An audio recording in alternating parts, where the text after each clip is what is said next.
Welcome, everybody. Welcome to episode 86 of the Drew Pavley Show, the live stream.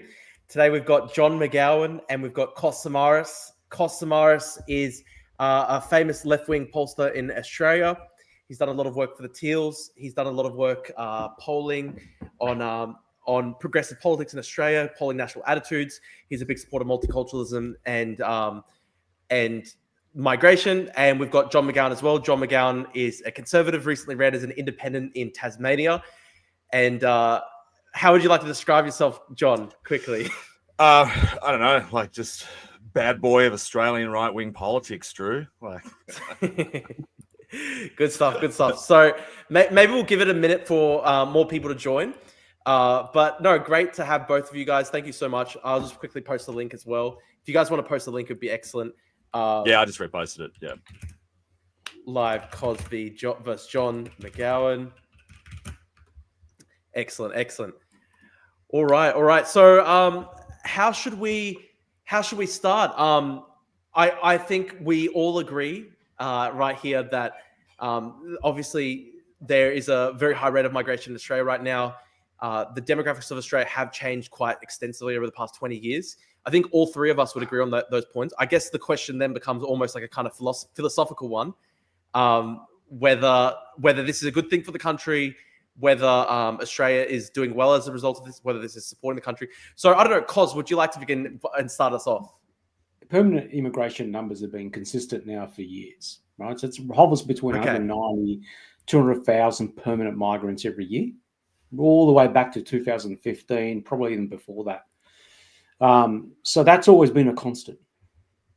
Now, what fluctuates quite a lot is the temporary visa class, which is, for those who are not aware, so it's a 4517 visa class and 462. That's people basically come over here for working holidays, backpackers, and of course student, for studying purposes. That jumps up and down quite a lot. And I would say over the last couple of years, that's been more elevated than I would say the permanent side of it. The permanent side hasn't really changed all that much. It's still on par with what it was like 10 years ago.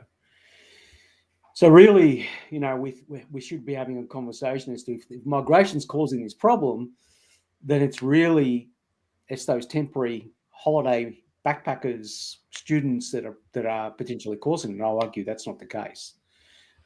Okay. Our housing problem's a lot more deeper than that. Okay. And John, do you want to give an opening statement as well? Like responding to that, explaining your position too? Well, I think, you're right insofar as, certain visa classes effectively hold steady every year because they're capped by the government.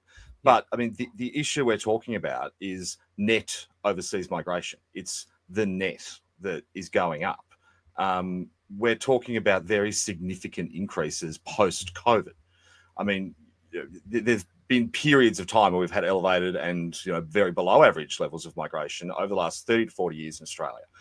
The issue now, the reason we're talking about this, the reason why Australians are talking about marching against this is because there is a perception, which I think can be backed up by some of this data, that the policy settings have changed considerably since the end of COVID, and that there was a stated goal by the government post-COVID to make up for the lost year that we had. And now we have well and truly moved beyond that. And we're moving beyond that in terms of international student visas. We're now seeing even what I simply call the abuse of things like the working holiday visa program. And we are seeing elevated level. I mean, we are seeing the percentage of foreign-born Australians grow. And we know that data because we get it from you.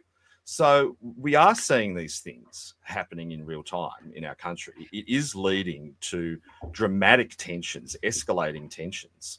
I don't think it's worth quibbling about the data on it because, just the line keeps going up, right? It doesn't matter which way you slice it. The net migration line keeps going up.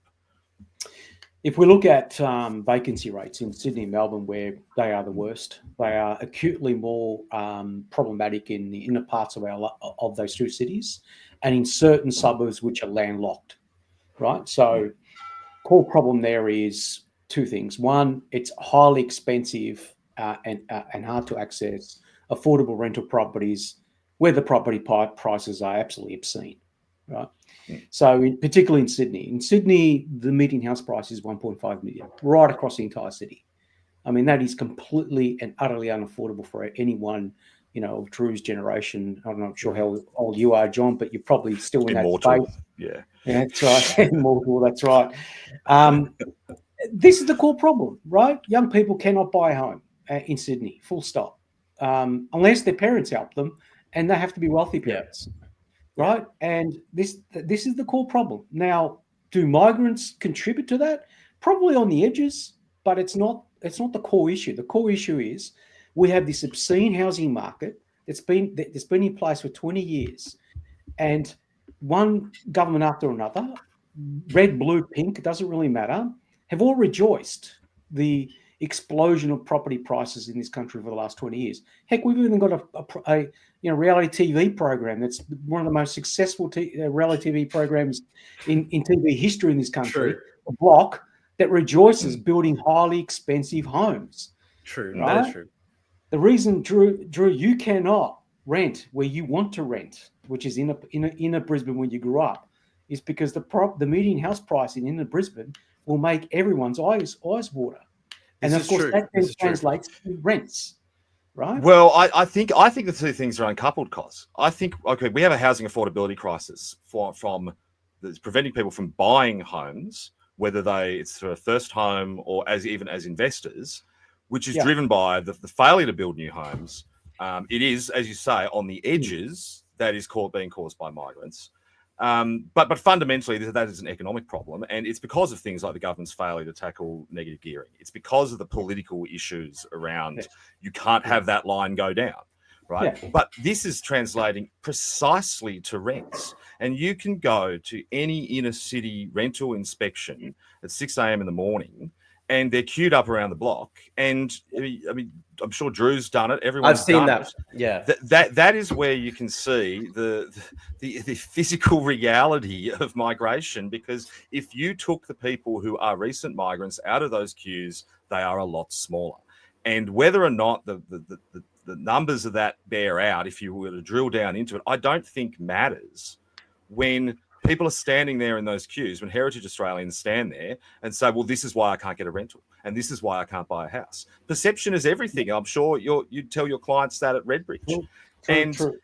When the government is losing the perception battle, then the number just keeps going up, right? There might have been, if we had been having this conversation 2 years ago, we might have been able to have these nuances. The government might have been able to soberly convince people. But one, it's too late for that. Two, I don't think that the case even makes sense anymore. I don't think you can convince people of it because I think now it's gone too far.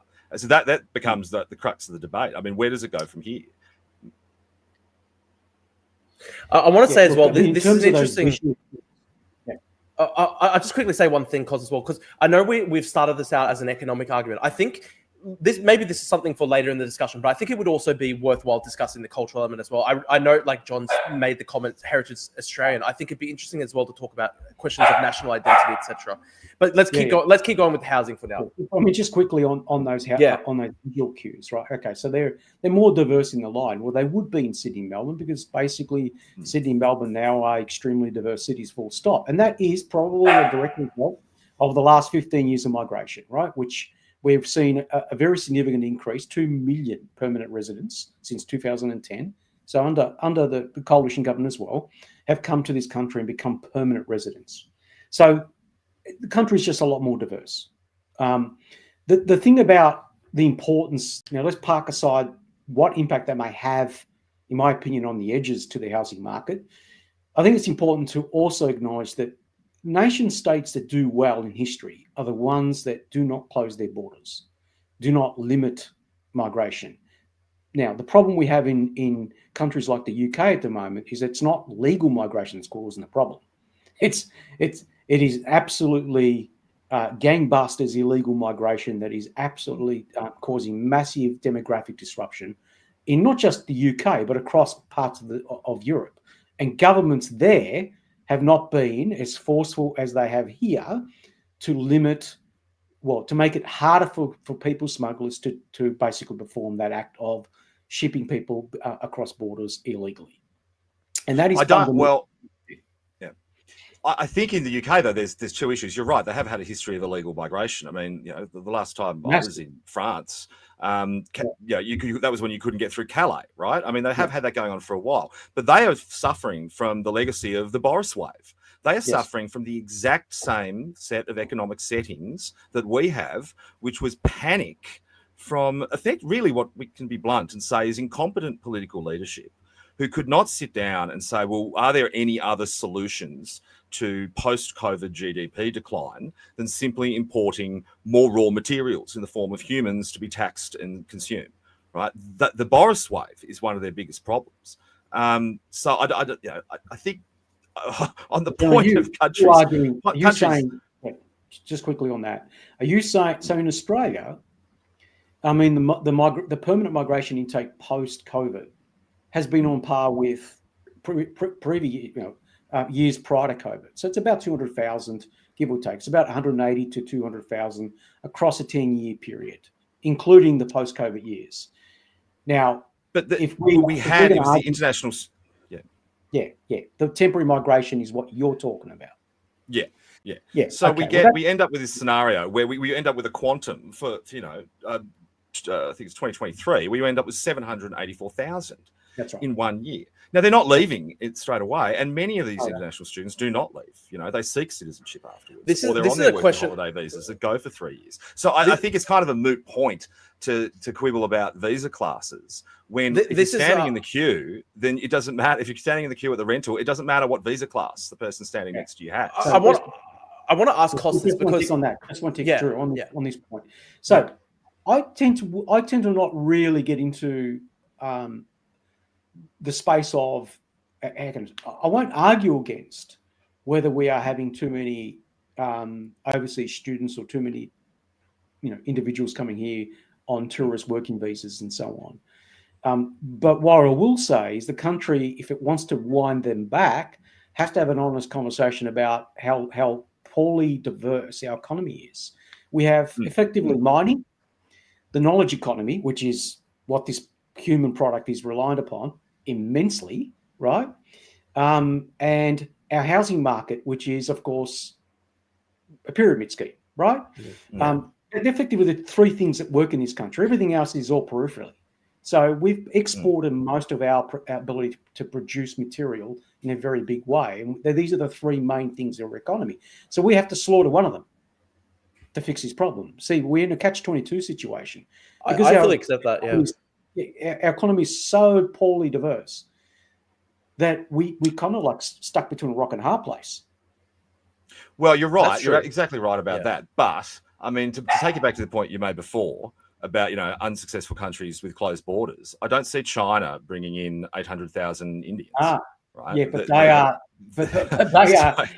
But Drew, you'll know this. I mean, they are confronting a massive fertility problem. I mean, their fertility that is true. That is certainly true. Northeastern part of China is like 0.5. That is true. That is true. You can fix fertility problems, right? They're not hard to fix. You can fix them by having an incredibly strong economy and a prosperous society where people don't have to work 2 jobs to put down deposits on houses that they'll never pay off. The fertility problem can be solved. No one wants to have to solve the fertility problem in an environment where our population has grown so much beyond what we can afford to manage. And this is, like you say, the challenge with our ridiculous simplistic economy. What are your options at this point? Like you said, which one do you get rid of? I mean, we're getting to the stage where you might even have to have a recession to adjust things. And it's going to take a complete shift in the mindset of our political leaders, the kind that we're only seeing now in the United States, where politicians actually look at the electorate and say, the most important thing is not the GDP line going up anymore. Whereas here, that is all we are doing. That is all they seem to care about is housing price line goes up, GDP line goes up, and the consequence of that is the number of people who are coming into our country year on year goes up. The only way you're going to get young people to have kids in this country is to make it easy, to make it more affordable for them to live. The only way you do that is you've got to collapse property prices. and it will be a brave politician, blue, Yeah. red, or pink, or whatever it is, to tell millions of Australians who are sitting on mortgages that their equity is about to get wiped out. Right? That's true. That's true. You're right. It's going to take a brave politician, but that doesn't mean it can't be done. Australian political history is replete with examples of brave politicians doing things that guys like you and I have sat in their offices and shown them polling on that are desperately unpopular. I mean, there's the famous story that, Linton Crosby walks into John Howard's office with a bit of paper that says 11% of the population support the GST, right? John Howard didn't say, oh, well, screw the piece of paper, right? We're not doing it. He said, how do we make that 50%? Now, in today's political world, that conversation doesn't happen anymore. And what is essentially happening is our politicians are they're not leading, they're being led by people like you, by the you on the other side, who are saying, well, look, the demographics are changing. You've got to appeal to these new people.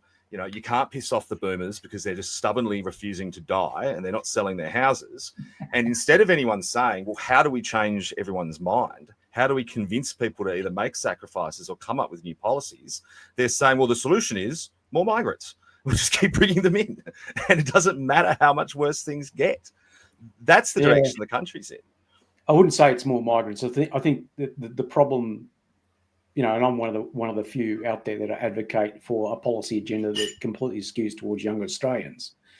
And it's an absolute tragedy that as a researcher watching the pessimism out there amongst younger Australians right across the board. Doesn't matter how they're voting. Doesn't matter who you speak to, whether they're voting Green or Liberal or One Nation or Labor. It doesn't matter. They are all extremely pessimistic about the future.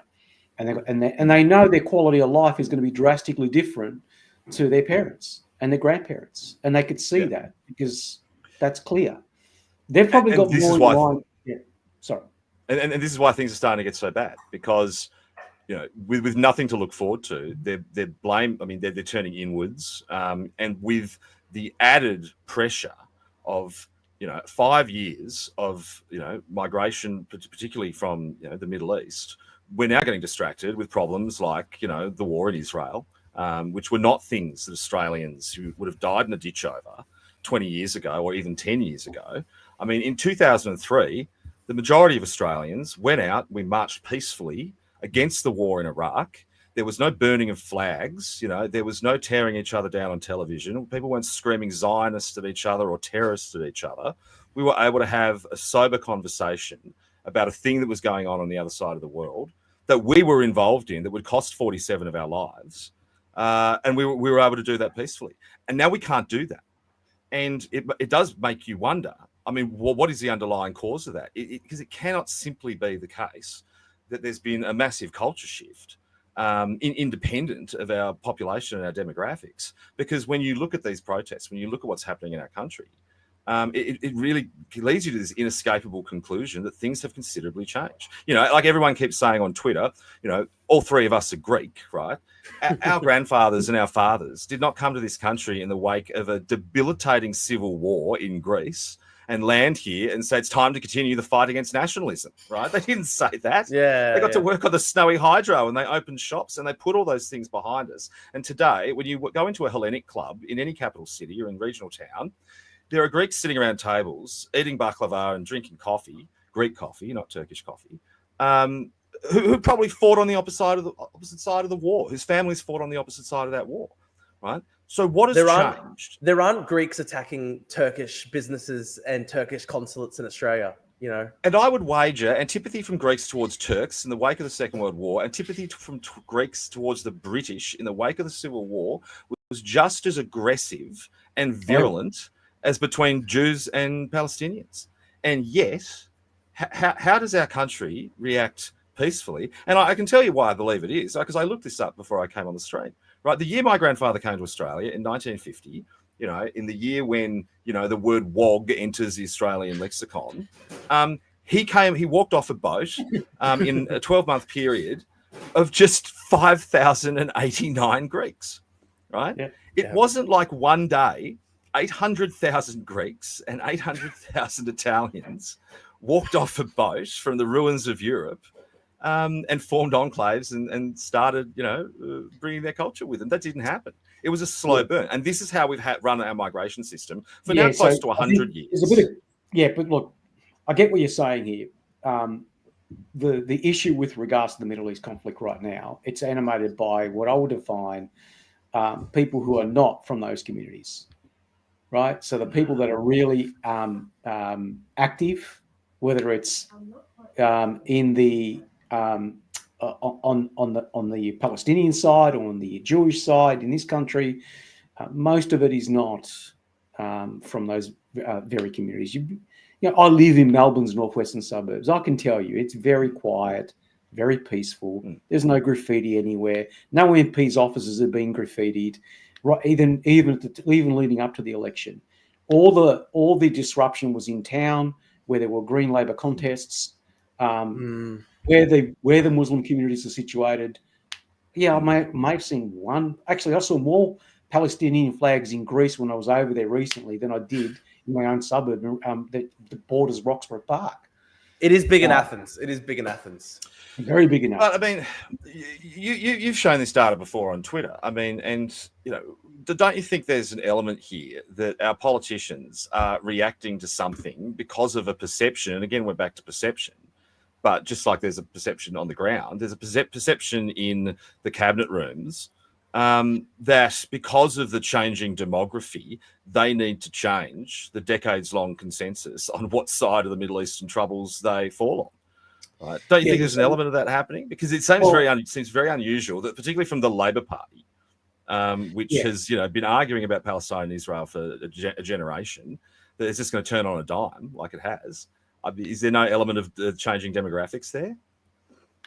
Maybe not. I'm not sure. I'm not in that room, right? But I would say that Labor's electoral coalition is now made up of a number of different cornerstones. So one obviously is middle class, what I'll define as white professionals in the inner parts of our large cities with a university degree. The other component is diverse Australia, which will have all sorts of mixed views on this conflict. The Indian diaspora and the Chinese diaspora in particular will have very, very different views on this conflict than, for example, those probably in the Muslim community.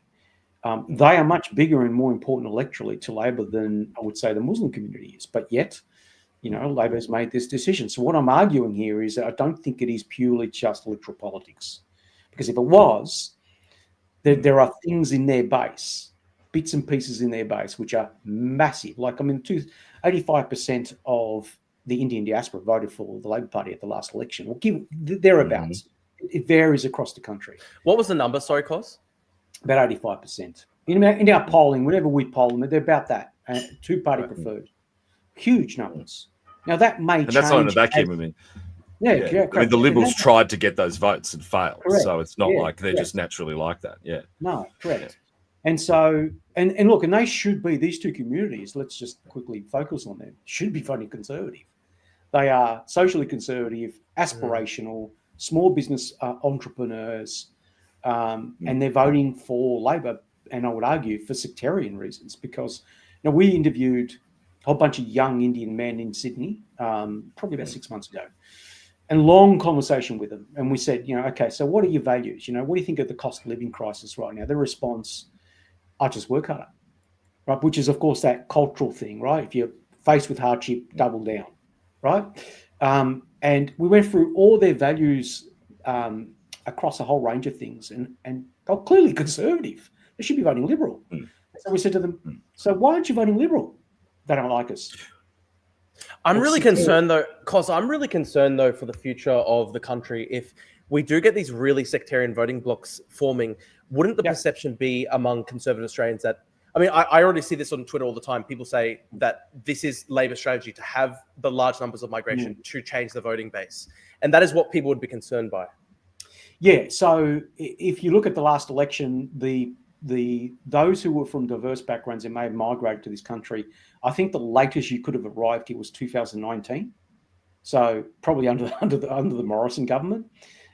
Anyone after that probably still going through the process of permanent residency and the whole sequence that it takes. It takes a long time to get your voting rights. And having said that, the pattern of when my parents migrated out here, John, your example, it took them about 15 years before they actually enrolled to vote and voted. It was a long time. Now it's much shorter. So it's about, it's 4 years. Yeah, it's 4 to 6 years, give or take. 4 years is really short. Is that good for the country, do you think, Cos? No, sometimes look, in reality, it's longer. A lot of people are reluctant to take that step for cultural reasons, right? Okay. So it is longer, particularly within the Chinese diaspora. They've got lower levels of enrollment than the Indian diaspora does. For all those, political sensitive issues that we can talk about for hours, which of course, Drew, you very much which gets to the issues about multiculturalism, etc. I mean, I reject the assertion that what we are seeing is some kind of like complicated ethnic branch stacking from. I don't think that. I don't think I don't believe that, because at the end of the day, these are Scott Morrison's migrants. That's true. I agree with you on that. Yeah. These were Scott Morrison and Alex Hawke's immigration settings that we are dealing with the consequence of today. But back to my other point before, is that we now live under a political regime where you only change course when absolutely required and with the backing of your constituents. And so there's no appetite from anyone, and there would be none from the Susan Labor Party, should they ever be relevant, to actually turn this around, because they're now looking at it and looking at the numbers and go, well, they're here now and they vote for us. So there's no appetite for change. And I don't think there ever will be from the current crop of politicians. So I think that the discussion around the politics of it is kind of redundant, because it's going to be what happens kind of socially, and what is going to happen with emerging political movements over the next couple of years. That is where you might see a change come from. Yeah, look, on that point, I mean that's an important point that we should talk about, and that is there is Labor won and won convincingly, but there's still a very significant hunger out there amongst younger Australians for an alternative. 50% of Gen Z voted for something other than the major parties at the last election. Now they sprayed all over the place, right? You contrast that to baby boomers, which is 85%, and Gen X 70 plus, and Gen X, when they were in their 20s, were voting 70 plus for the major party, right? So my generation. So the reason we isolate Gen Z in particular, but also to a lesser extent millennials, is that they are behaving drastically different, and they're looking for that alternative. Now, I'll say this to conservatives, they say, oh, look, what's happened in the UK and the US with Trump, attracting younger voters. I said, yeah, but they're not establishment, right? They're not the liberal. The problem with the Liberal Party is they're part of the furniture. Trump. Trump, that's why no one wants to vote for them. Yeah, that's right. Trump literally replaced the GOP. And in the UK, Farage, well, he's not conservative, is he? Right? He's not hanging around. I mean, clearly his popularity is because he's anti-establishment.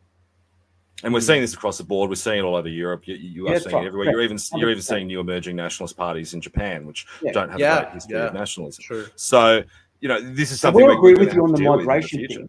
On the migration thing, So where I agree with you on the migration thing is that if you're in politics today, if you don't want people to rest their attention on migration as an issue, then you need to address the economic undercurrents that are causing that anxiety. So it's no point, saying, well, here are the facts and so on, but then don't address the reason why people are feeling anxious about it all. And because if you don't address it, doesn't it become too late for that? Yeah. Doesn't it become a bit too late for that, though, when everyone starts noticing? I mean, there's the famous quote from Bob Hawke from the early 1990s in one of his biographers, where he said, we've known that immigration is just incredibly unpopular. We've always known no one really wants it. And so we've tried to keep it off the front pages. I mean, this was a foundation of politics in Australia. No one ever wanted to talk about it. John Howard made it about boat people who came over in their dozens instead of talking about the million that he was bringing over on planes. It was a bait and switch with Howard. Yeah, I mean, remember when poor Christina Keneally tried to talk about plane people and she was screamed at from across every section of politics, right? So we've never had this discussion. It's been deliberately obfuscated by our politicians, and it sharpened their resolve to actually solve economic matters, because the last thing you wanted was the public really noticing. And I think that genie's out of the bottle now, and Australians are going to take a lot of convincing to, accept the current. I mean, like you say, if you look at these these permanent visas that do actually hold steady over time. Yes. We can't even go back to that now, right? I don't think you're going to be able to convince the Australian public, or at least when we, whatever amorphous blob we call, heritage Australians who sound like us at least, we're never going to be able to convince those people of that again now, without, putting in some real effort or putting in some genuine reform and achieving, new heights of prosperity for the Australian public that we haven't seen before. Because right now, like we're real wages right now are sitting at 2008 levels, and we've got a government that keeps telling us we're doing better than ever. When people look in their wallet, they look at the shelves of the supermarket, they look at the real estate prices, and they look at their power prices, they look at the petrol pump, and they say, no, I'm not doing better. And I can only detect one change socially, which is everyone in my neighborhood is now Indian. So isn't it that point that, the numbers, the data, the visas, it all becomes redundant because you've lost the Australian people. The only thing that's saving these guys, I believe the only thing that saved, these, planned protests from being riots is that it is like the most uncharted territory of Australian politics is whether anyone can even say it out loud. Because the average Australian cannot voice these concerns. You can't go into your office around the water cooler and say, hey, you notice how many immigrants there are now? Like, you can't say that. You lose your job, right? We can all talk about it openly because we're, consultants and streamers and financially independent. Millions of Australians aren't. You would be ostracized at home and you would be, kicked out of your social club. And again, we've got to be careful here. Yeah, John, we've got to be careful here because, we're all products of our own social network as well. So what you think is the average Australian might be actually statistically different, right? So what I'm trying to tell you is I don't think there is a critical mass of people who actually oppose immigration. I think that when we talk to young people, no, they're there. I'm not saying they don't exist. Absolutely. I'm not saying, and this is the thing I get, when we deal in stats, I get a bit, I'm always a bit frustrated when people just think in absolute terms. Yeah, okay. There were people that voted for the coalition. There are baby boomers that vote progressive. There are, there always are exceptions. But the majority of Australians, what you will find are not in that space. They are, if you were to talk to the majority of younger Australians in particular, they will blame the corporatisation of our housing industry, the whole range of things before they even get to immigration is a problem. So what I'm trying to say is that it's not the epicenter of a lot of people's lives that I think some people in the right think it is. But on the latest figures, we're looking at 55% of Australia, 55% now say it is too high. I think that was a YouGov poll.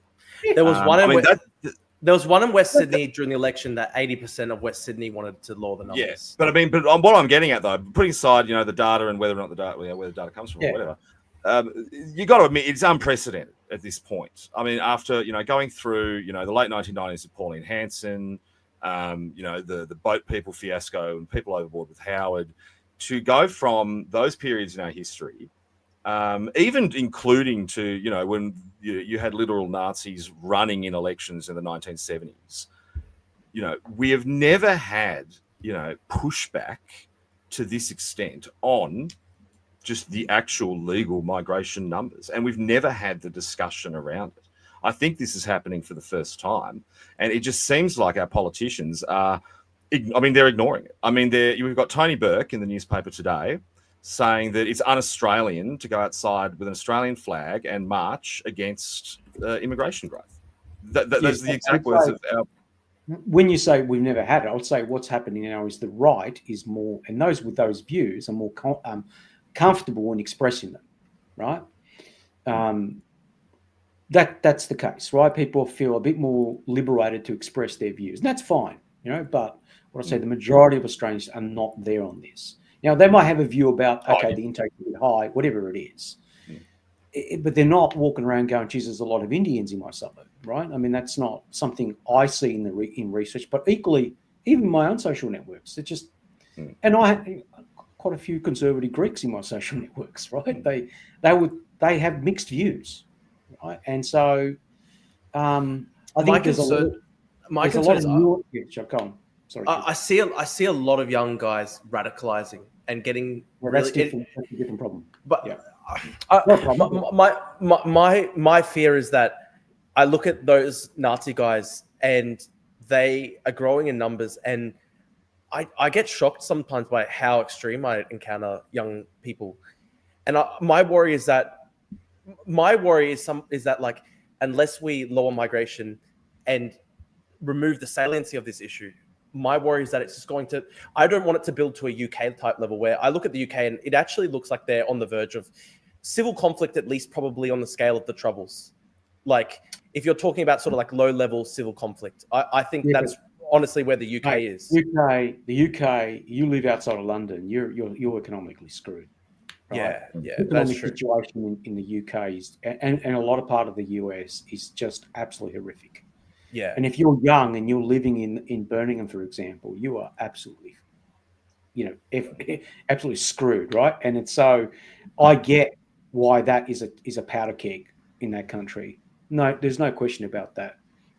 What I think, is really at the epicenter of a lot of young people and an element of them that are becoming radicalized is, we've done a lot of work in this space, is that they are, generally speaking, pushing back against establishment. Now, some of it manifests from a right-wing perspective. Some of it's manifesting in the left-wing perspective. And you guys have seen it, right?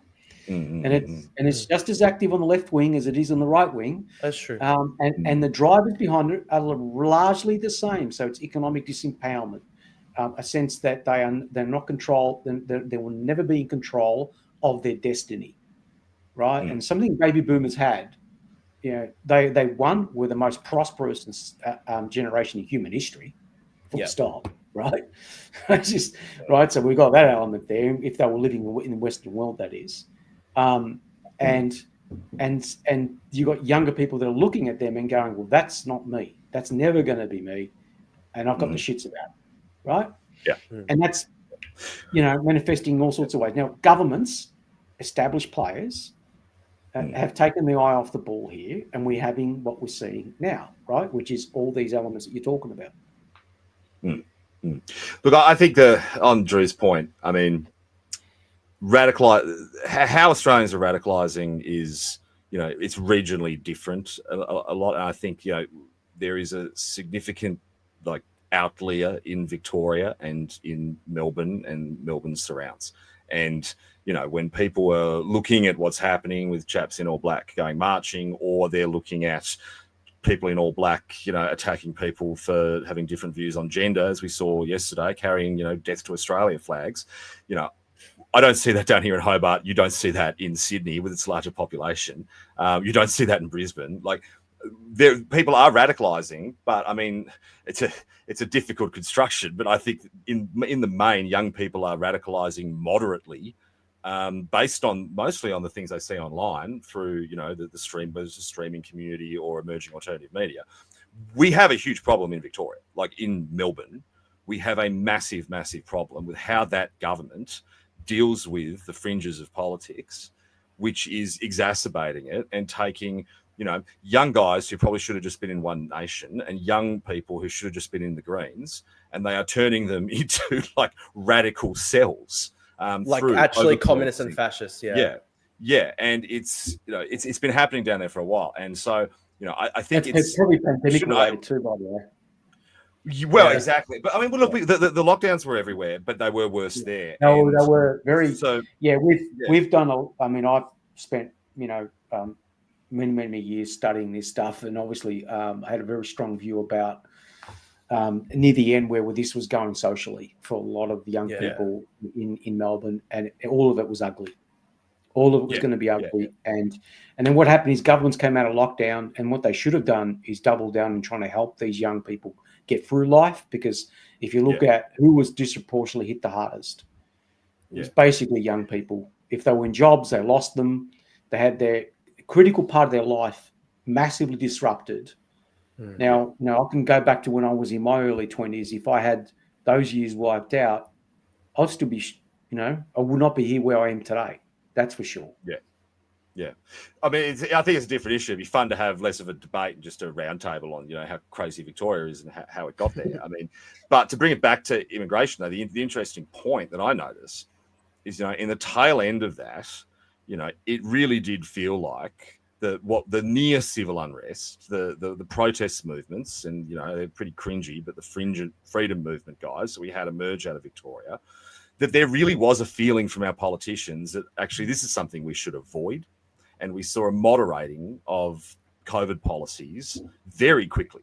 I mean, as soon as they were able to, we saw the vax mandates swept under the rug, mask mandates. We saw all that stuff that had been, we were told was necessary or the sky was going to fall in. We saw all that disappear really quickly once they realised how deeply, deeply unpopular it is.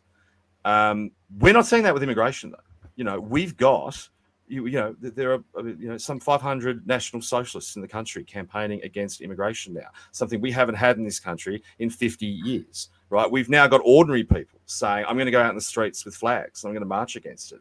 It's, this issue is now growing, and the government is doing zero, right? It was a policy of the Labor Party to address this. It was a policy of the Labor Party to reduce immigration at the last election. We've seen none of it. In fact, we've just seen them put international student numbers up. So why do you think it is that we're not seeing any political action? Are they just not worried? Are they not scared? Like, it seems. Well, I'll argue they're probably seeing what I'm seeing, and that is that the radicalisation of people is not necessarily migration. It's migration's another issue that the radicalised group is grabbing onto and aerating and campaigning on, right? Underlying all of that is still the root cause of these problems are far more deeper and complex. And so they know that people are going to go out there and march against immigration, but it ain't the critical mass. My argument here is, if you want social cohesion in this country, it isn't migration that's, reducing numbers is not going to fix this problem. It's the fact that, the median price in Sydney is 1.5 million for a 2-bedroom shitter in the outer suburbs of Sydney that takes you, we're 70 kilometres out from the CBD. Oh, that's right? So messed up. Yeah. That's but they're not touching that either. Right? Yeah, that's right. But that's the core problem here, right? And that's, unless the economic depravity that is befalling an entire generation is fixed or addressed or be seen to be someone's trying to fix it, you're going to get these explosions of outbursts. You're going to see what we saw out of the pandemic was really a preview, right? And the first of its kind, right? Yeah, and that's right. And are we really willing to accept that this is the new normal? Like, yes, I'm a self-confessed radical and occasional extremist, right? I'm not willing to. I don't want this to be the new normal, right? I don't want you people in the chat agreeing with me and people on Twitter agreeing with me. I like being out on the fringes, but that is a terrifying prospect to say that a policy prescription from successive governments have just undermined the cultural stability of our country. I mean, potentially irreparably. And I think we should discuss the cultural element too. And there's one quick thing I want to mention, because that anecdote you made before was pretty concerning to me when you said that you think the main thing driving some of this polarization and ethnic voting is actually straight sectarianism. And that makes me really concerned for the future of the country. That's because one group of Australians feel like one political party has been in the business of basically opposing them. Now, that's not necessarily being the case. So John Howard was really good at avoiding this, right? Yeah. And but I think his successors were not that great, and they didn't hold discipline. And basically, these Australians, many of them now, when we talk about the Indian and Chinese diaspora, for example, they're your doctors, they're your nurses. They are, they contribute absolutely positively to Australian society. They are voting more on sectarian reasons than they are on socially conservative reasons. Now, that may not, let's put a big caveat on this, because if we were having this discussion in the 1970s and 80s, you would think that the Greek and Italian diaspora is going to vote Labor for the rest of their lives. True. The kid went on, and I would argue that most of their children, Gen X and younger, are voting Conservative today. Right? They're voting for the Liberal Party and other minor parties that are of the right. So that does change. I want to ask, so when it comes to, for example, Chinese diaspora politics, I know you've said, Cos, that the Liberal Party has really alienated this group of people. My biggest concern, and of course, like there was a comment, I forget who made it. It was one of the Liberal senators at the last election who made a really silly, idiotic comment in like the last week of the Kevin. Yeah, basically saying that anyone campaigning for the Labor Party who was Chinese was a spy. That is obviously stupid. Absolutely, that's stupid. My absolute concern though is, I think Israel-Palestine, we've seen a lot of chaos on our streets. My concern is if China invades Taiwan, what is that going to look like for our country? I'm really concerned that I look at, for example, it seems that there's about basically 4 or 5 seats that have very large Chinese Australian populations. So it's like Reid, Bennelong, Chisholm, etc. And it seems that the Labor Party has kind of internalized the lesson. They basically said this at the 2022 federal election review, that if a party is seen to be tough on China, they will alienate that community, and that community will really strongly vote based on. It's deeper than that. Yeah. So let's go to Western Australia, for example. Every miner in Western Australia will tell you they like trade with China. Of course, I'm not surprised that the miners in Western Australia do. Yeah, like they are very big, and I would say the big swings against the Morrison government in 2022 in Western Australia were in part, not entirely, a manifestation of that. Western Australians look towards China and Asia before they look to the East Coast, right? Because their livelihood is dependent on it. So we've got to be sensitive that we literally are, our economy stapled to the Chinese economy, right? And so again, we go back to the uncomplicated nature of our economy here: mining, housing, knowledge economy. Knowledge economy and mining. Where does that resource come from?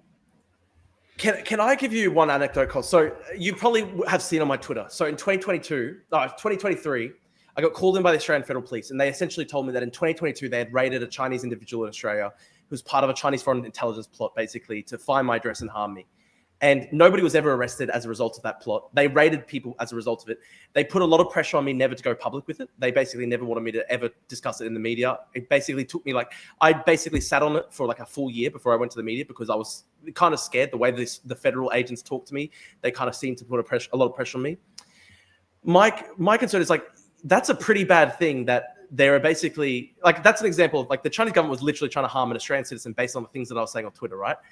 And there was not really any there was not even an arrest. And my concern, right, is that the Labor Party and the Labor government is so concerned about alienating, say, Chinese Australian voters in those 4 or 5 seats that they won't actually stand against the Chinese government when they do really bad things in this country. That's what I'm really concerned about. And my worry is if it actually escalates to the point where, say, China invades Taiwan, I'm really worried about the implications for Australia in terms of geopolitics and the foreign policy of this country. If the government feels that these seats, they feel like, I see this a lot. I see that the politicians never try to make any distinction between the Chinese Communist Party and the Chinese people.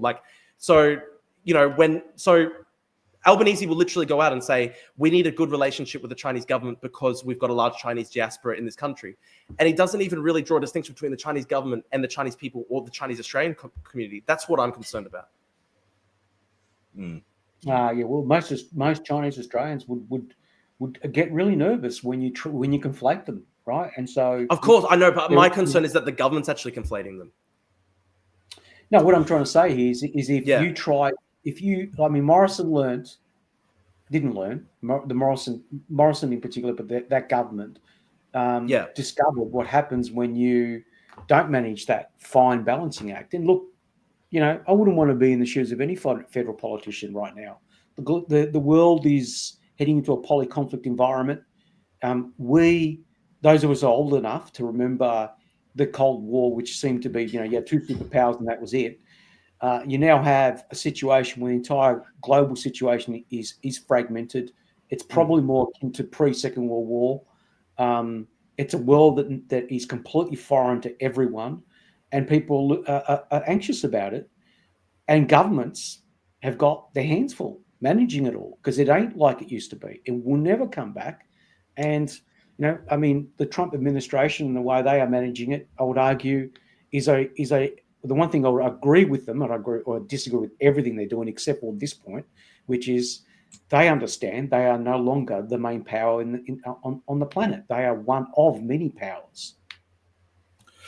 Unlike, however, everyone else, the Americans are trying to fix that. And, everyone else is shrinking from the challenge of the 21st century and the challenges of Chinese imperialism, the challenges of Russian imperialism. The Americans are flying B-2 Spirit bombers over Putin's head to remind him that they've got more stuff than he does. So I think, look, the Americans are taking a different approach to us. My problem, like you say, you wouldn't want to be in their shoes. I mean, they've brought this on themselves. This is what happens when people who shouldn't be flying a plane fly the plane. It crashes, right? We've had a generation of politicians that don't belong there, who aren't qualified to do it, and who are sitting there, reading polls and going, well, how do I balance the Chinese community with the Indian community and make sure I get the right percentage of Zoomers and don't annoy anyone, and then I'll get my required votes and then I can get a car. We don't have leadership in this country anymore. And I guess this is why things are getting so bad. I guess this is how we can start going to the cultural aspect, because I guess what I'm concerned about, is how do we avoid balkanization or say fragmentation of the Australian population and society?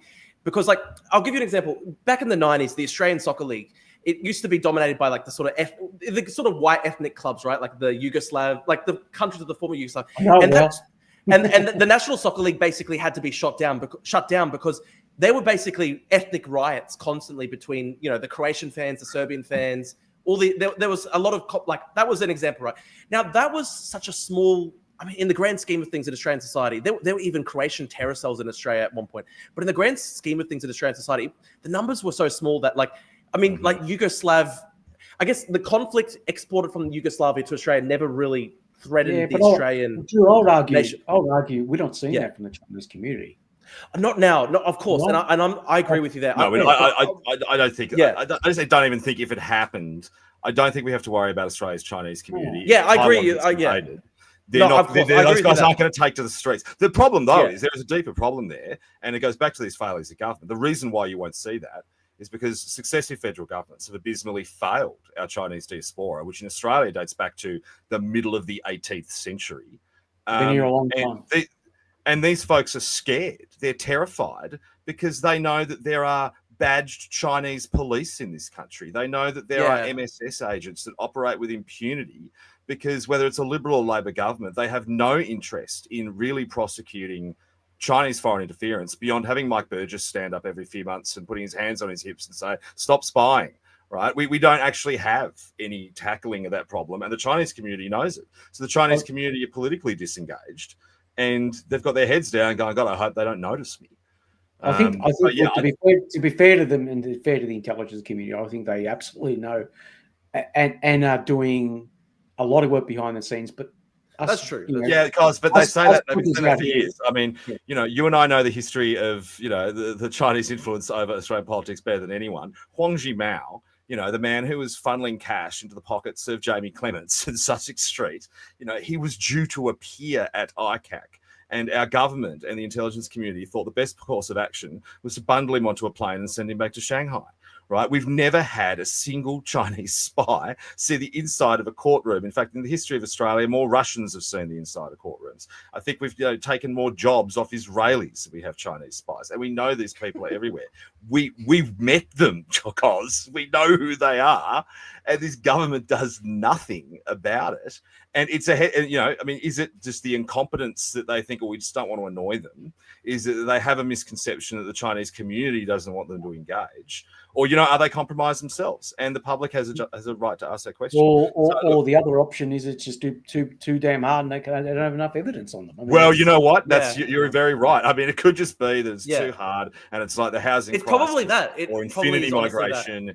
We just there's a thing about that space, and John, you appreciate this, and for those who are listening, whenever you think of a conspiracy, always put it down to an F up. Yeah, that's true. I agree with you there. Those of us who worked in politics, they're not capable. Right? I'd love to believe. I'd love to believe my friends online who tell me the Labor Party is meeting in secret rooms, bringing in Labor Indian migrants. Right? Sussex Street it's not at the airport filtering them out. I'd love to believe that, but I know they're not capable of doing it. It's not that. It's just that they actually know that there'll be a recession if they lower migration. Yeah. It's something as simple as that, I think. But it was a Labor Party Prime Minister who said there was recessions that you have to have. There are economic reforms that you have to do, even when they're hard. And it's not even on their radar. I mean, they ruled out negative gearing last week, even after doing a milk toast, just reducing it to more than one property. I mean, negative gearing is one of the single biggest issues with our housing market. I agree. It's funneling, it's taking 100%. investment properties off the market that should be for first homeowners, and it's over leveraging Australians. These people should not be in their housing market. Imagine going to a bank and saying, "Can I please have $1 million to put on the stock exchange?" Right? No one's going to loan you that. Right? Why are we loaning people $1 million to invest on? And it's because they know there's no risk. Right? Yeah. There's no risk in this housing market that the line goes up for infinity. So no one's interested in tackling these economic problems. I mean, when we talk about the cultural problem in Australia, this failure of politics is a certain part of it, right? Because no one wants to tackle hard things anymore. I mean, we're a fairly, my argument here is that we're fairly, those of us who've been lucky to travel around the world, we're very lucky to live here. I mean, from my social position, right? Right. The one thing that successive governments have done in this country over numerous decades is soften the blow for working communities that got hit by globalization. Where that didn't happen, we're seeing the political consequences of that. The UK is a really good example. Yeah. Right. And so, things are tough here, but I know it sounds a bit privileged to say, they could be worse, but they could be worse. They could be, and we really do feel like we're the last outpost of Western civilization at this point. I mean, would you rather live here or the United States or the UK or Canada? And there's only one answer. Yeah. This is why these things are so important, because if Australia falls, there's nowhere else. We are the last vestige of the Anglosphere at this point. And the spirit of stability, peace, and pluralism that's defined our culture for 100 years. So it really is. My message to my mob, being the left side of politics, is if you want to protect diverse Australia and diverse communities, which I do, you have to address the economic undercurrents that are creating the anxiety.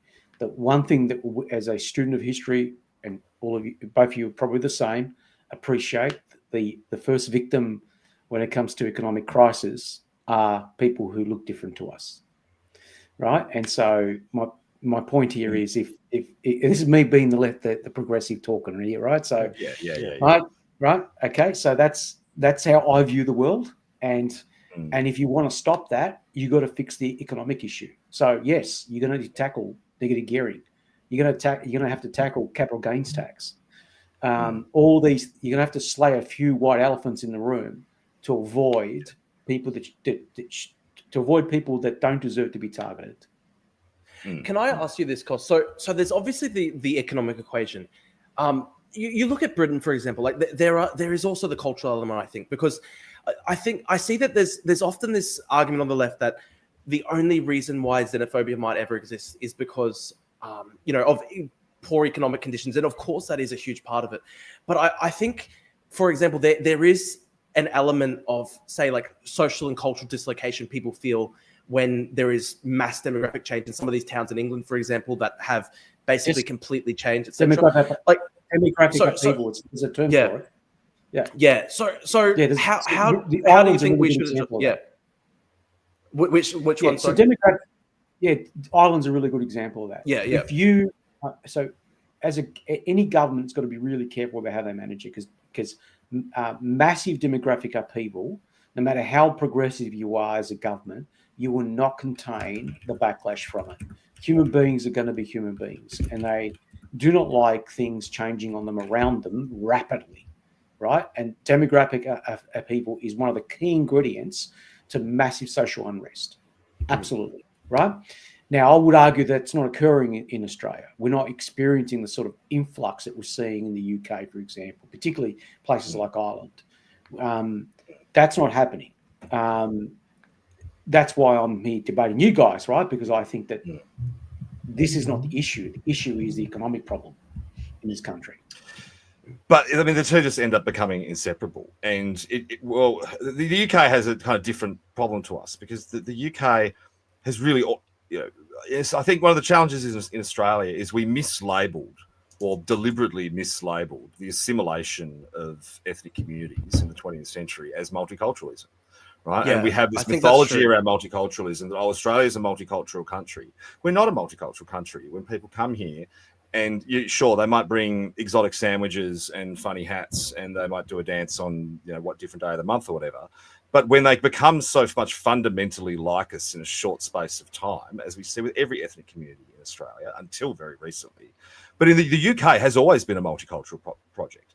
Well, the challenge here in Australia right now is we are doing the same thing. Multiculturalism is really only just being tried in Australia now because the pressure to assimilate has been removed at every level. I think that is and we part now of it. have we now have governments. I mean, can you imagine any other government at any time in history saying to the Indian community during an election, here's $25 million so you can build a school where everyone speaks Hindu, right? This is something our own federal government did. Let's right? check that, right? So when I was growing up, and I'm older than you two blokes, right? When I was growing up in the 70s and 80s, we had Greek school. Sure, it was Greek school on Sundays, but people still spoke English. Right?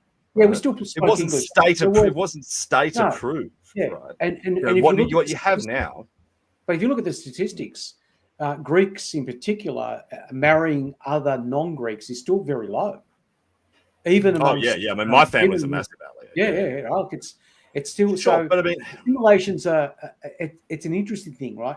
What I'm trying to say is, give it time. If you look at what's going on in the UK with the Indian community there, which has been there longer than the Indian community has been here in Australia. I mean, they had a prime minister from that background, right?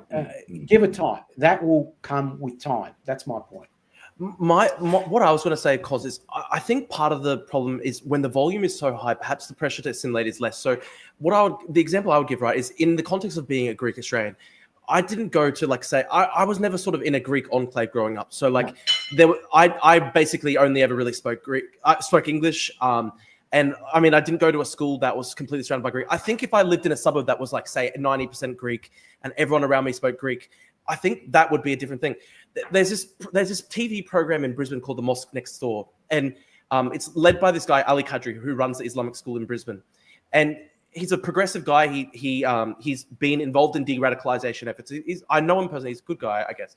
But I remember watching the show. And look, he's trying to solve the problem of integration. He's trying to solve the problem of sectarianism. The problem is I saw the TV trailer for the show. Essentially, what the show was that they were taking kids from the school, which is an Islamic college, and then they were letting them do sort of school swaps with a Catholic school, etc. And obviously, there's cross-cultural integration and all these sorts of things. I remember when I was watching the show, there were kids that were 10 years old, and some of them literally said, "I've never talked to a white Australian. I've never been around white Australians at all." And they were asked what do you think of when you see white Australians? And they'd say stuff like, "Oh, they drink a lot, they're bogans," that sort of thing. And I watched that, I'm like, that is such a social disaster because that's an indication, I think, of sectarianism or people not integrating in this. And it's not the kids' fault, of course. It's not the kids' fault because they're just kids. But I'm concerned that if societies become siloed, then I get really worried for the long term, the cohesiveness of the nation. I'll give you an example. My neck of the woods is northwestern part of Melbourne, large Muslim community, but also large Syrian Christian community, large Indian community. All the public schools are mixed. Right?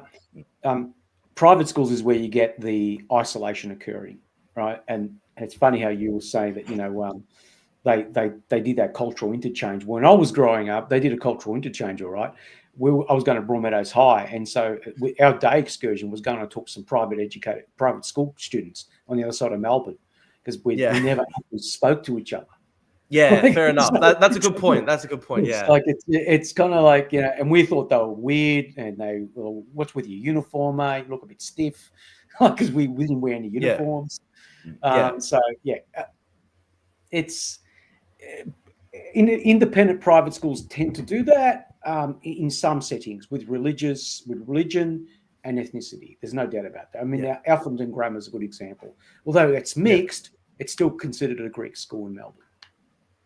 Yeah, that's true. What you have in Australia right now, though, is a significant change from what it was like in the past. I mean, and today we call these things acts of passive racism, but in fact, they may have been enormously beneficial to send clear messages to migrant communities that English is the only language spoken in Australia, for example, right? I mean, today, there is really no reason to learn it for a lot of communities when you know that you can pick up the phone to a government agency and you're going to be spoken to in English, to know that means so many jobs don't require it now. So I think what we're seeing is, the government not necessarily endorsed, and this is one of the few things I won't blame on politicians, because this is really endorsed at a bureaucratic level, is the enabling of non-assimilation, which has never been there before. Assimilation has always been on the cards for Indigenous communities. There were old people that I grew up with in the Greek community that didn't speak a word of English. That's true. I do get that. Language is one example, but I mean, it becomes then about,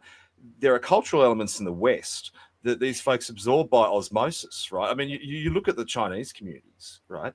I would say out of all the ethnic communities, the ones that you would see the third and fourth generation of that are just indistinguishable other than epicanthic folds are the Chinese. And it's because I do agree, they assimilate very, very closely. Of assimilation was what is the highest ambition of some of these Chinese families is to send their children to a sandstone grammar school and a sandstone university, right? So when you had that urge from a community to say, I want my kids to be like that, instead of having the state endorse your choice to have your kids not be like us, the Indian community, some of them are, everyone speaks English. But it doesn't seem like the government is kind of pushing that. The government is pushing it the other way, where they're pushing it to say, well, we want to protect your right to, basically live exactly as you did in your old country, only with more expensive housing prices. Well, I mean, that's essentially what we're saying to some of these people. Well, the Indian community, for example, I mean, you could almost say they don't have a second language; they have two languages. One is their whether it's wherever they come, whichever part of India they come from, whatever their dialect might be, but they speak fluent English. Like they are extremely proficient. 80% of over 18-year-olds in the Indian community in Australia have got a university degree. I mean, they're the most educated migrant community in this country's history. So there's nuances, right? That's my point. Like, there might be some other communities that don't want to assimilate as much, but when we're talking to the two big ones, I think we're in good hands. I mean, but the problem for voters is that, yes, on the one hand, look, if you're in the major capital cities and you're working in the C-suites, they are full of highly educated, affluent and articulate Indians. But then they turn on their TVs and they see an Indian community in Harris Park building a 70-foot tall gold statue of Vishnu. And they're looking, go, wait, what? Right? I mean, would your parents have been allowed to build a statue of Zeus in Carlton? Mate, we build statues. We build great big crucifixes. You should look this one up, Cos, because it's a pretty big statue, right? And across the board, and it's not just with them, and it applies to many diaspora communities and even people who've been here a long time, like, for example, the Jewish community. You have this culture now from government of what you can only call pandering, where we just throw money at them to, try and live as close to how they used to as possible. And that's not how Australia was built. Australia was built on migrants coming here, often from terrible parts of the world, escaping violence, and getting here and taking a big sigh of relief, saying, well, I'm glad I'm not being hunted through the jungles of Vietnam by communists. Which football team do I follow? Right? I mean, we talk about Greeks not assimilating, right? I mean, I guarantee you, last night there were a lot more Greeks watching Carlton play than would have watched Juventus during the footy season, right? When you go to Canterbury Bankstown, which is one of the most incredible, diverse places in the country. It's the meeting point between Greeks, Italians, Muslims, Arabs of multiple faiths, plus Indians and Chinese, all united by a sport that has never been played beyond this continent, namely NRL and the Canterbury Bulldogs, right? And it's really kind of twee. It's a twee comparison. Like, I mean, it's the sport thing, but that is assimilation. When you come to a country and you get excited about the local football team, that's what assimilation looks like. And I just feel like we're losing that by saying to people, "Oh, what sport do you play back home? We'll fund you to start a, Aztecan, stick game or something." Or, we'll. I feel like Australia is getting away from that. There are certain things that unite us all, and we're just kind of going to passively get everyone behind them. And now everyone is a special, unique snowflake who has to have their culture and respected. And I'd say just be patient. I think we've had two great migration waves in this country, right? Post Second World War, 2 million, largely from Europe, come to this country, including the UK, in very significant numbers, and reshaped the political landscape of this country in a very big way. There was 27 new federal seats created by that migration wave, including British expats. So then, and that took 30 years for that cycle to finish, right? And so we now are comfortable, and we see the end result of that. We now, and John Howard started this, the second great migration wave, and that was largely skilled migration wave, which is proportionally the same size, but obviously from a volume perspective, much larger. But proportionally, when compared to the population of Australia back then, it's relatively the same size, but much larger, obviously, because our population is much larger. That is still in its infancy. We're probably got another 20 years before we'll see the end of that too. And so what I'm saying is that the beauty about these sort of chats is we can have nuanced conversations about it. And equally, there's things that I agree with what you're saying, and there's things that I like in the discussion to be more nuanced, because it's just, we've not seen the end of it. Which you certainly don't get in our Twitter mentions. Which is mostly just epithets and abuse. Look, I mean, I do wonder though. I mean, look, maybe your observations might be different, but I mean, my experience of politics, particularly in New South Wales, was that I just don't think you did see a particularly profound impact on our politics from that last wave of immigration because of that assimilating impulse, where, migrant communities got behind our politicians. I mean, I always use the example of Cabramatta, the seat of Cabramatta in New South Wales, with Newman, and then, sadly died recently, Nick Lalage, right? We now have this culture in Australia, and I mean, you have done this yourself, where we're, pressuring politicians and saying, you need to reflect the diversity of your electorate in your lineup of politicians. Nick Lalage holds that seat for, God, I think almost 30 years. He's the whitest man who's ever lived. He looks like Frank Sinatra, beloved by that community, because the way that community thought was, I've come to this country, I want to be an Australian. What better expression of Australianness is voting for the most Australian-looking guy? We ran, the Liberals, when I worked for them in 2011, we ran Di Lee against him, and she lost. In the 2011 election, a landslide win for the Liberals, one of the few seats that were marginal that we couldn't get off you guys, was Nick Lalage in Cabramatta, because we couldn't win Vietnamese with a Vietnamese woman. And it really felt to me for many years that, I mean, we all talked about the ethnic vote or whatever, but it just really seemed like a second order principle. When you had John Howard holding the seat of Bennelong, and then when he finally loses it because of the Chinese community turning on him, they elected Maxine McHugh, like the white lady from Central Casting. It just never felt like migrant communities were flexing their weight in that way, but they are now. Well, kind of. So they diverse voters look for a standard bearer. So Di Lee's vote in Fowler in 2022 was largely under the age of 40 and overwhelmingly diverse, but lots of Assyrian Christians voted for her, right? Obviously Vietnamese and Southeast Asians as well, but she had an absolute rainbow of different types of people from different parts of the community voting for her, because she was the standard bearer that basically said "F you" to the political establishment, which younger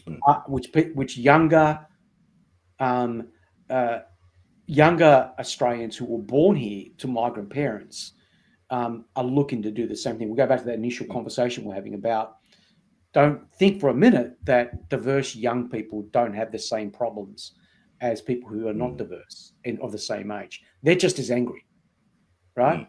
And they're expressing it in different ways. And we could see that with Fowler. Fowler's like the absolute epicenter. And they re-elected her, right? She got re-elected, right? Yeah. And we're going to see more of that. In my federal seat of call, Labor's primary vote collapsed. We knew that was going to happen because the anger amongst younger, diverse Australians is immense. But it manifests in different ways. They weren't going to vote Liberal, right? My I think they're all in for. I was going to say, what if that anger were to be like directed? My concern long term is if that anger were to be directed in a racial direction against white Australians, because this is just, obviously this is anecdotal, but I see this on TikTok, for example. Like I see videos with tens of thousands of likes by, say, different people of different backgrounds, and they will be like quite racially aggressive against, say, like white Australians, like calling white Australians all colonizers, calling them all genocidal, calling them bogans, all this sorts of thing. But we as human beings, right? I mean, this online thing, and it isn't me showing my age here, because I've been in the online world for a long time, since the internet was invented. Yeah. I always say this to people. I don't take much what goes online all that to heart, because I know that if I'm in person with someone, they're not going to say that to me. Right? True, that is true. Yeah. But I mean, look, my point. The online world is just an amplification of all our anxieties and our anger and our frustration. I agree with Cos, because Drew, what you're talking about, this language and this rhetoric that we're seeing, whether it's from migrants or from fellow white people, right? This isn't something that's gestating online. They learn that in our schools. It's coming from white leftists a lot of the time. In school. And it's a lot of the time coming from white leftists. They're getting it from textbooks at university, right? So it's not like we have a problem with migrants and, diverse communities, whatever we call them, suddenly developing a problem with white people. Our own leaders in this country have a problem with white people, right? And they teach it to students.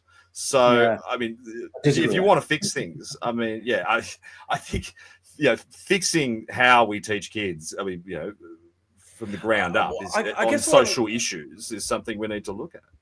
I guess what I'm concerned about, like, you see rhetoric these days, like some of the leaders of the Palestine protests and stuff like that have actually been calling for like the abolition of an Anzac Day, the abolition of the War Memorial. I know these people are quite marginal, but I guess what I'm concerned about, Cos, is if there is less pressure for assimilation, and over the next 20, 30 years, if, say, like 2050, 2060, like traditions like, say, Anzac Day and stuff like that are just like completely devalued and just not part of Australian society and nationhood,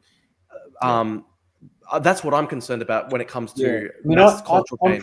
I'm probably going to be a little bit more, I would say, careful in how I answer that, because, and the reason for that is that, see, your world is different to mine. Yeah. And that's not because when you've grown up with the phone in your hand. Right? Yeah. Internet has been part of your life. It was part of mine, but it was tethered to the desk. Yeah. Right? So for me, what people say online is not necessarily my real world. Yeah. Younger people's emotionally respond a lot more to what goes online than older people do, and it's simply because that's true. We had freaking TVs that were, they're sitting on the desk that we watched, right? So I'm paying respect to your view here. I'm trying to say. I get you there. I can't. The thing is, I think what my experience of it is, we look at what these kids are doing online. It's like, you're kind of doing social archaeology in a way when they say things like, Drew. Cos was being attacked in a thread about this debate the other day with people calling him a Zionist, and you end up doing this archaeological dig, saying, well, hang on, how does this person get there, right? Yeah, and not many people do that. Most people just kind of let the dopamine hit of the feed kind of sweep over them. When you really look at where so much of this stuff that the kind of more ridiculous people online go on with, that then gets picked up, that you then see repeated via the algorithm on TikTok or wherever, and it's not coming externally. The call is coming from inside the house. These are messages that are being repeated. These are coming from the Australian establishment. And some of them are filtering through in different directions, right? It would never have been okay for a politician 20 years ago to stand in the chamber advocating for Israel or Palestine, right? It was just, these were just little motions that used to come up and you'd flick. I mean, and you'd get into trouble for them sometimes. I mean, I used to get, angry phone calls from the Turkish consulate whenever we'd have MPs talking about the Armenian genocide, This wasn't a big deal. Right. Today, when our MPs do it, whether it's on Israel, Gaza, Ukraine, or whatever, I mean, it's World War III in that place. right? It's like there has been this significant change in culture from our politicians. And I mean, young people are like sponges, and I think they're looking at what's going on around them and going, well, this is what we do now, right? We scream at our enemies and we sledge them and use those words. Part of why I've become slightly more conservative on these issues, like I see this really strong mood among so many people in my generation, like this trend to say, like, Australia really is evil from its inception. Australia should be abolished. Like you actually see these signs at a lot of. Well, there was written on signs at protests. Yeah. I guess my concern is just that what actually is the glue that holds the country together. That's what I'm concerned about. Yeah, and look, I'll put a caveat to that though, Drew. I mean, your networks are probably not normal. It's not. That's true. Yeah, absolutely. I agree. I don't know because he's at uni, right? I mean, so when Drew says a lot of this stuff, what he's talking about are the things you see on any campus in Australia. If you're lucky enough to go to one that isn't like 100% international students, then and that's kind of these guys' experience. Like when you go on campus, this is the stuff you're confronted with. I mean, I don't have a recent experience with it, but it used to be back when people actually joined the Liberal Party. This used to be how we recruited on campus, right? Yeah, because kids would go to school and they'd be shocked. They'd be like, wow, are you saying that about Anzac Day? You're saying that about Australians? We used to recruit based on that. I mean, they haven't recruited a new young Liberal, I don't believe, in the youngest one now is currently 35. So it's been a while since they've done it. Yeah. I think Freya Leach is the last one. She's the last one. Yeah. Well, maybe they'll get more because I hope they get Sky News shows. But so I get what you're saying that it's different for everyone. But I think like Drew's experience particularly the Australian students' experience is of that stuff happening. And this is one of the problems. Yeah. One of the problems with how we live today is so much content is algorithmic, and the more extremely online you are, your tastes affect everyone else's tastes. Right? Yeah. I guess I come from Sorry to interrupt. So I come from my perspective, because my day job is a researcher, right? And we have long form conversations with hundreds upon hundreds of Australians in a very different setting, right? And they could be Liberal, One Nation, they could be people who vote for the shooters, they could be Labor, they could be Green, whatever it is, and everyone's just a bit more nuanced, right? So you get them in a different environment, and the conversation's a bit more humane. Right, and so that's true. I mean, it's always like that. In focus groups, like especially when you have a bunch of people around a table, like everyone moderates each other, right? Like, but I mean, this is part of the problem with our modern society is there's no moderation between someone's relationship with their phone, right? Because you and I aren't real people to the guys on Twitter who read our posts, right? I mean, like coming up to this, like I had multiple people say to me, "Oh, you've got to go after Cos on this obscure tweet he did," right? Or people are saying it. There's people saying it about me, and I'm like, it's not real life. And occasionally you snap back at people in the comments and say something dumb. And it's not necessarily valuable to respond to every little thing. But this is what they're like now. And there's these gotcha moments with us screenshot things and hold them up for years and say, remember this time you admitted to being a Zionist? I mean, it's worse for you. I don't get it as much because I've admitted to worse political positions than that. Besides, in the early days of the conflict where, Jewish Australians are being targeted unnecessarily, and I thought, hang on a minute, this is conflating it to our streets, which it shouldn't be. I've stayed away from the issue because it is an absolute. It is poisonous. It is really poisonous, honestly. It's bad news on multiple fronts. Not expressing of you, anyone watching. Not expressing of you. Yeah.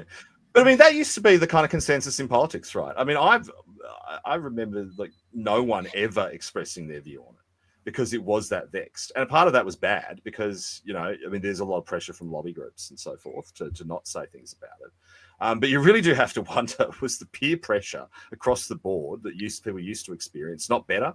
Was that not a better way to live, that everyone kind of moderated a little bit and we didn't have these discussions? I don't know. But it does seem like the country is getting more volatile and more...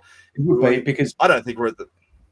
Because you're seeing that online, right? And so we go back to the point we're talking about, younger Australians in particular, the way they express their frustrations will be online.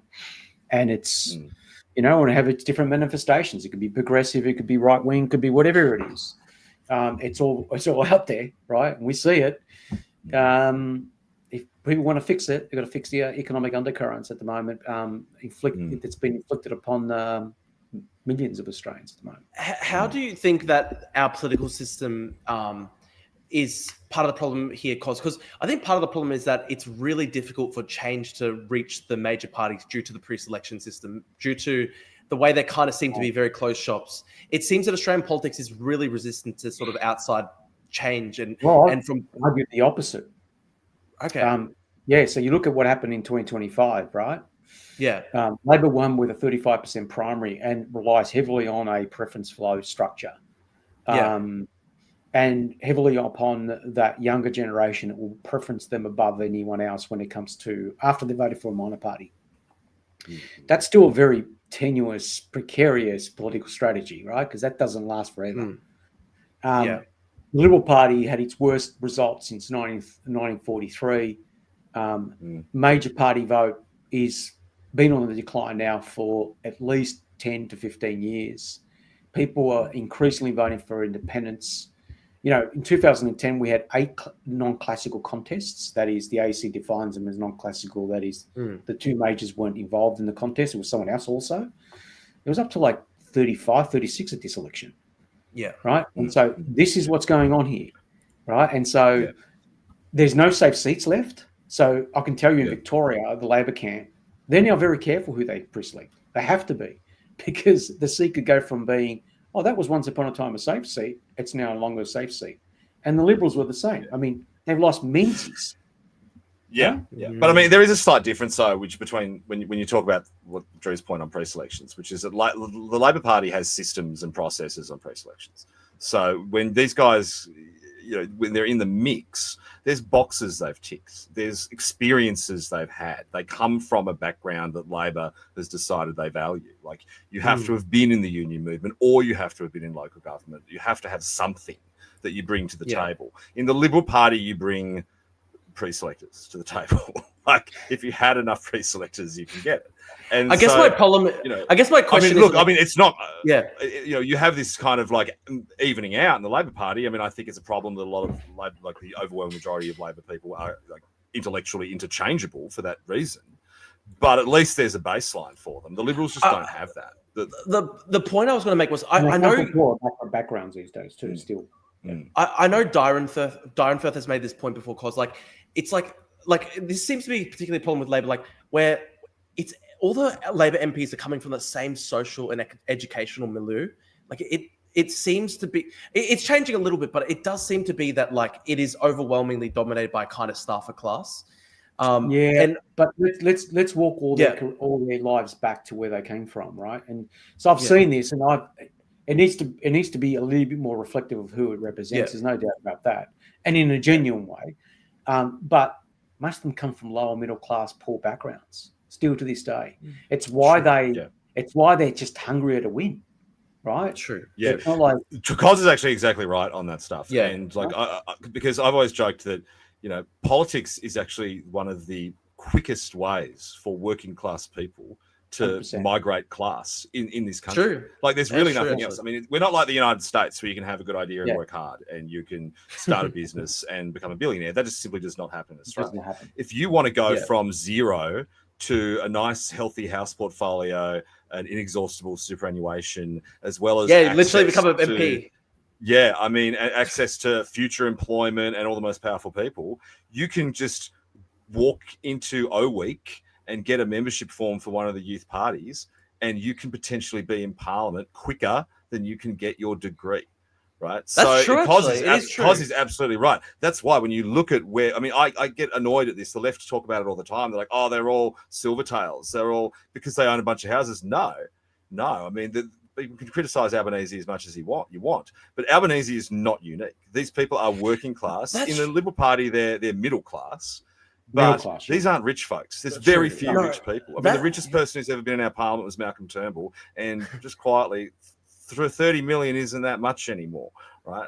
Like, it's not like he was that rich. No, that's true. But it does seem to be like, I'll give you an example. Like, I was watching the new Labor left MPs give their maiden speeches, and a lot of the new Labor left MPs, they mentioned in their speech, like, you know, the fact that Australia is stolen land, the fact that Australia is founded on like genocide and the White Australia policy and all these sorts of things. And I just was thinking, like, it doesn't seem to be the case that there are many Labor MPs that come from, say, or who might not come from a sort of socially progressive background these days in terms of cultural issues. It seems to be, at least like on cultural stuff, it does seem to be quite a hegemonic sort of force, a sort of university educated type mindset in the Labor Party. Yes. I mean, we can have a debate as to whether you need to acknowledge First Nations people or not, but that's not really, I mean, Bassem Abdo, who I, personally know and was very happy to see him succeed. I mean, you want to know someone who's come from absolutely dirt poor, penniless, absolute nothing in life, and developed a career in the private sector. Now is in Parliament. His speech was pretty good, right? So there were some good speeches. No, that's true.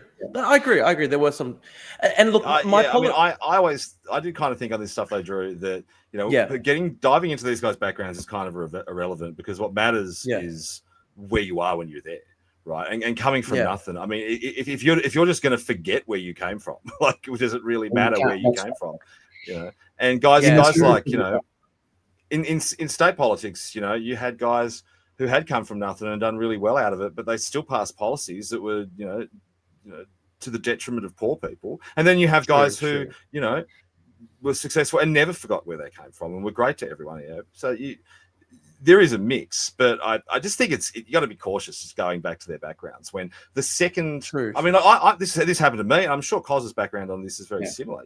When I was a kid and I joined the Liberal Party, they made me a senior staffer within like maybe 18 months, and back in 2004 dollars, it was almost twice as much money as the average wage if I had left uni. Like I see that happen a lot. $60,000 a year. So what is my upbringing as a working class kid from Hobart? What does that mean when I'm sitting in an office in Canberra with more money than my parents made? Right. I see that a lot with young kids. We need people from diverse backgrounds. It doesn't really matter once you're out and the first paycheck arrives. I think it just kind of becomes irrelevant, and that goes to the problem about hiring so many staffers. The key ingredient there is, and we're all different, and you'll get that across all of politics. There will be people on the Conservative side who end up working in politics that never forget where they come from, and those who forget where they come from. And that's the same with the Labor camp as well, right? There's Tony Barry, my offsider, middle class, lower middle class, Mackay lad, has not forgotten where he's come from, right? Again, atypical liberal, socially conservative from lower middle class Australia. But then there's some that do, right? And it's just you find them in the private sector. It's the same thing, right? I just think at a political level, this stuff really just shouldn't matter. And this is one of the reasons why why we have so many questions when stuff happens and say, well, is it just ranking competence? Because we are selecting these people on the wrong basis so often. Because as you say, it was always something we said in the early 2000s, like all the easy decisions had been taken. Like by the time I started working in politics, the easiest wins had already been done. We'd invented Medicare. We'd done superannuation. We created all the safety nets. We dragged the country out of a recession in the early 90s.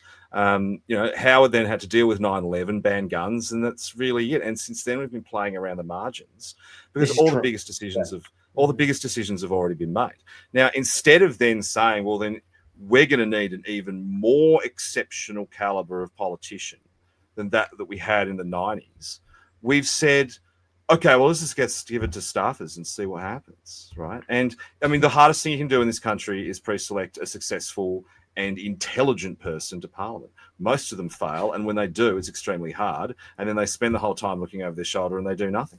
Like Malcolm Turnbull, for example. The last significant reform in this country was Howard with the GST, and then before that was Hawke and Keating. Well, I mean, you could argue strongly that the biggest reform to this country, not something I think we'll ever look back on and say it was great, is the NDIS. I mean, the NDIS is a challenge that successive governments are going to be untangling for generations. The NDIS scheme, and trying to get it back to something that resembles what it was meant to be and isn't just a rorted scam that is sucking, it's almost sucking the life out of our country as we become a country. Like you said, we're a simple economy. Well, our economy seems to rely on pulling dinosaur bones out of the ground, looking after disabled people, and making sure house prices never go down. Like, that's what the Australian economy is now about. When 50% of the country is employed by the government, the New South Wales government is the largest employer in the Southern Hemisphere. Right? That stat came out this week, right? and the biggest employer in the Northern Hemisphere, by the way, is the Pentagon. So when that is what the Australian economy looks like, driven by public services and by the private provision of public services, I mean, what hope is there for us? No wonder kids are despondent, and half of them are going out there burning Australian flags, and the other half are getting them tattooed on their foreheads under their black masks. That's the future we're facing. For reform, right? That's the fundamental thing. They're starving for reform, and they're getting band-aids, and this is the problem at the moment, right? And so if and I say this to politicians all the time, if you want to avoid social unrest, which will come, you have to tackle the big issues. And well, I'm glad you said that, because that's my view on this whole thing, is that we are hurtling towards on a trajectory that leads Australia either to civil unrest, where the outcome of that is just depends on who wins the argument, which means either I'm in jail or you're in jail. So, and Drew's probably dead. So that's one direction we're hurtling to. And the other is that meant. So otherwise you end up with, do we find someone who can fix the problem? Like, do we find a politician who can fix it? Or a new party or something? Does someone come along with a new policy prescription? Because I just really don't see that on the horizon right now. Can I ask you a question, Drew? Last question, Drew. So last question, because I know we've got to go. What do you think makes an Australian? Like, at what point? Obviously, there's the actual legal requirement, and you get citizenship and stuff like that. But then you've got situations as well. Like, for example, like those two nurses in West Sydney who said live on camera that if they had a Zionist patient, they would kill them and stuff like that. And obviously, that was such a horrific thing. Like, it's very hard for people to say that those guys have Australian values, right? And so I guess the question becomes, how do we actually define an Australian? And like, what role do you think assimilation should be part of it? And how do we avoid fears of cultural dislocation and unrest like that?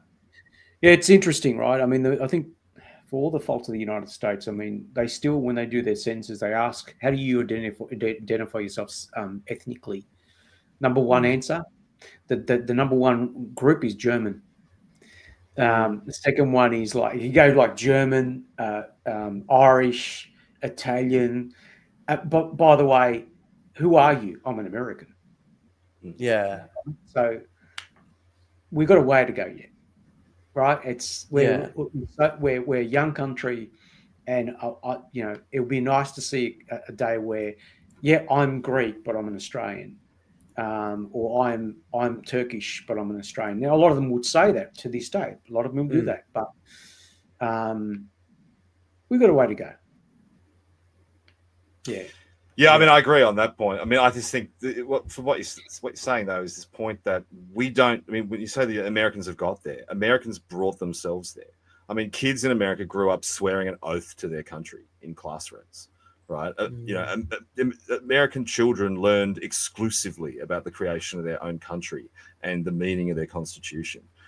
American children who get into college can almost universally name every single one of their presidents, and they've been a country twice as long as we have. So, how many Australians can name them after Edmund Barton? Right? I mean, we have a problem with civics in this country. We're not interested in fixing it because, when kids get to school, we want to spend 12 months teaching them about sex education and all the different pronouns, and then we're going to teach them about a black armband view of their nation's history, and that the people who look like us are the bad guys, right? So getting to that point where, like with Americans, where whether you're an African American or a German American, you're an American first, it requires a level of social engineering that in this country we were doing for a long time. We were on the seems like we've given up on that, and then we just stopped, right?